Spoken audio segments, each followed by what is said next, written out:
Welcome to SVG-TV News for Monday, April 7th. I'm Jimmy Prince for the details.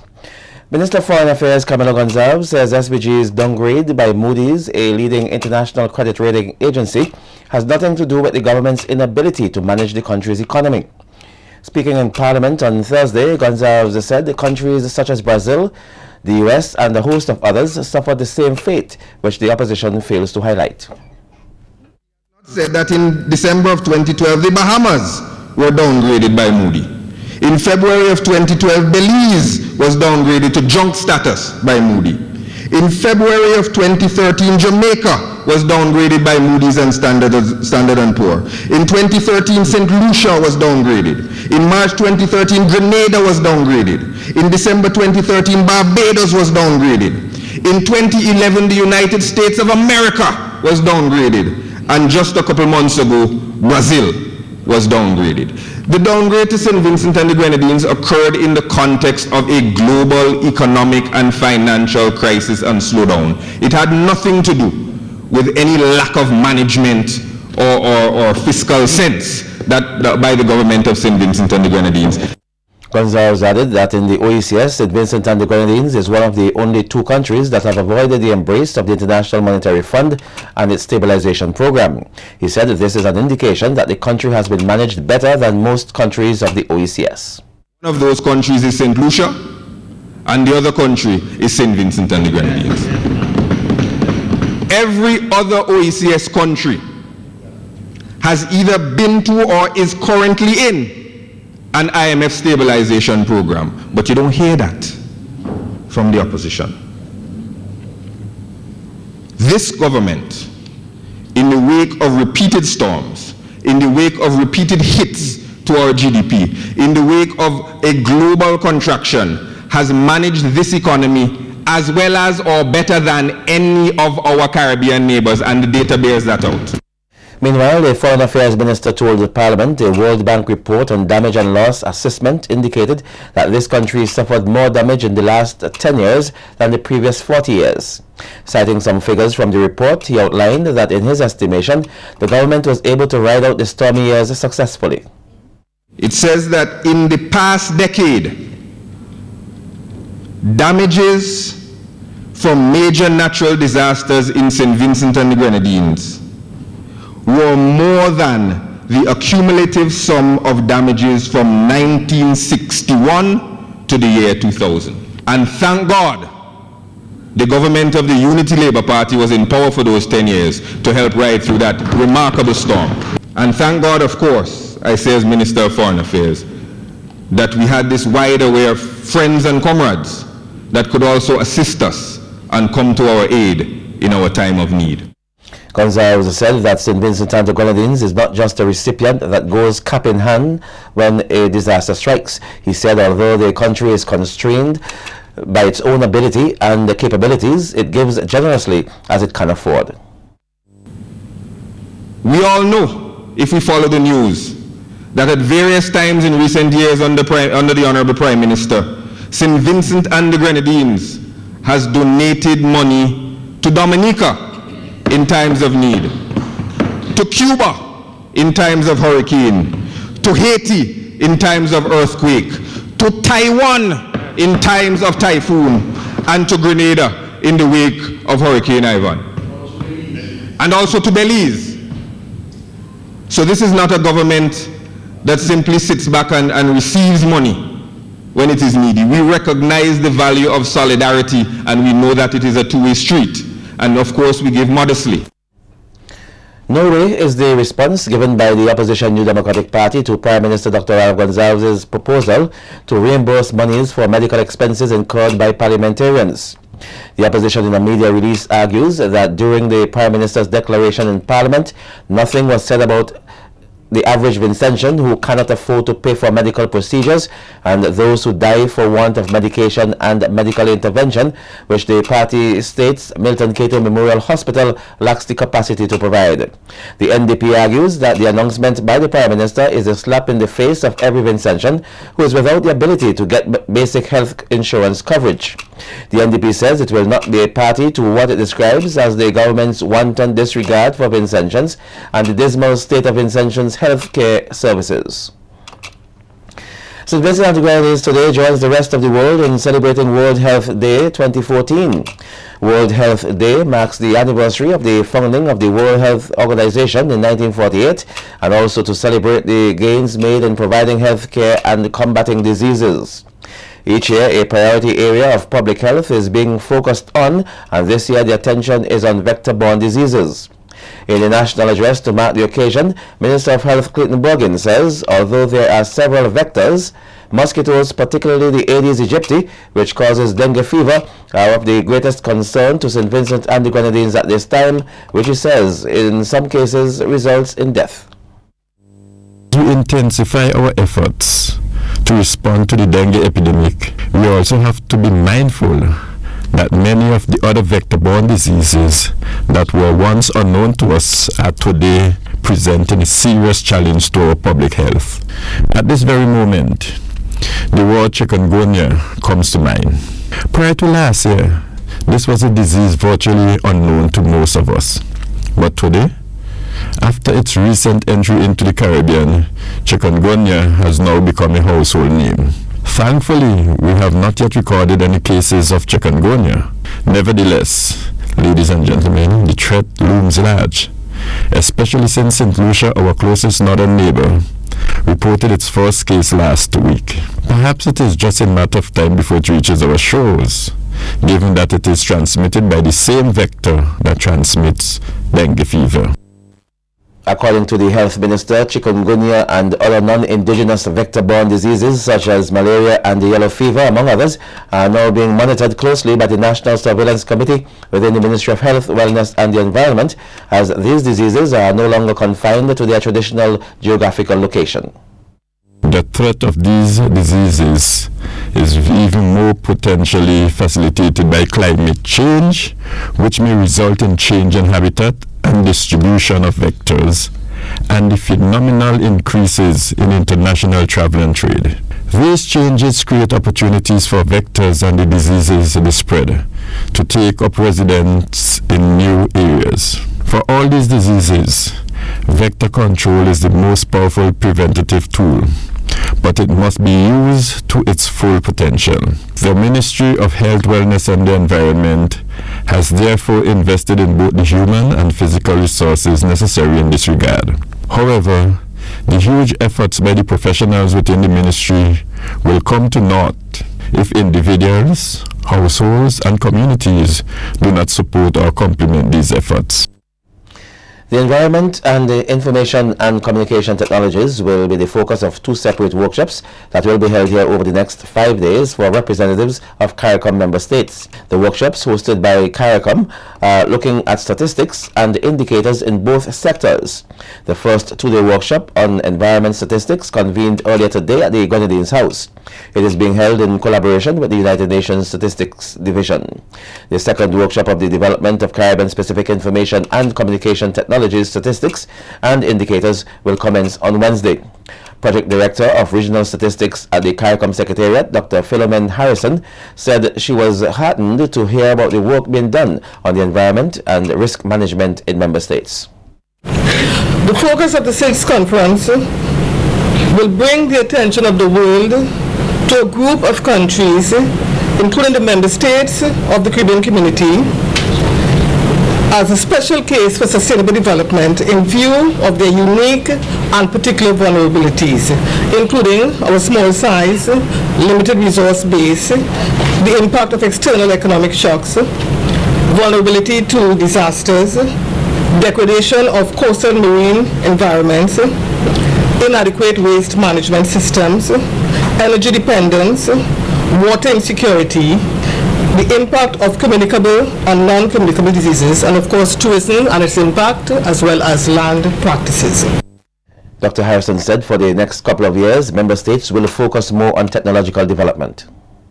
The regional ICT thrust for the next 2 years in the region, as determined by the CARICOM heads of government, will be on developing a single ICT space and to advance the development of the people of the Caribbean community using information communication technologies, ICT, as a catalyst for the transformation of the community into a knowledge-based society.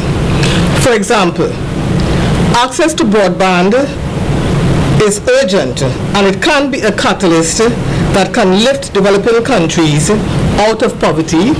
It can enable access to health care, to education, and in having basic social services available to all. In related news, the Ministry of Health, Wellness and the Environment is said to be continuing its thrust in undertaking measures to combat climate change. According to Permanent Secretary in the Ministry of Health, Louis Deschamps, special programs will be put in place for the adaptation of climate change. Speaking at the opening of the CARICOM workshop on environment, statistics and indicators, Deschamps said the installation of a saltwater reverse osmosis plant and a 200,000-gallon storage tank in Beckway will be improved upon. We are building on that project with a USAID OECS project titled Reducing Risk to Human and Natural Assets from Climate Change, which is expanding the storage capacity of the desalination plant that is installed in Beckway and putting in place a distribution system which would allow residents of Paget Farm in Beckway to access the water directly at their houses. Deschamps added that work will also be done in other member states through regional and international funding. And this project is also installing 6 rainwater harvesting systems to be installed at buildings which are used as disaster shelters throughout the country. There is also the Regional Disaster Vulnerability Reduction Program funded by the World Bank, which includes the pilot program for climate resilience. And we are slated to develop a climate change policy and disaster reduction plan and corresponding legislation which should assist us in mainstreaming climate change within the national dialogue. Still ahead on the local scene, a new suspect in the 2013 robbery of an employee of the Postal Corporation and the shooting of a police officer faced the court today. More stories on the local scene when we come back. Stay with us.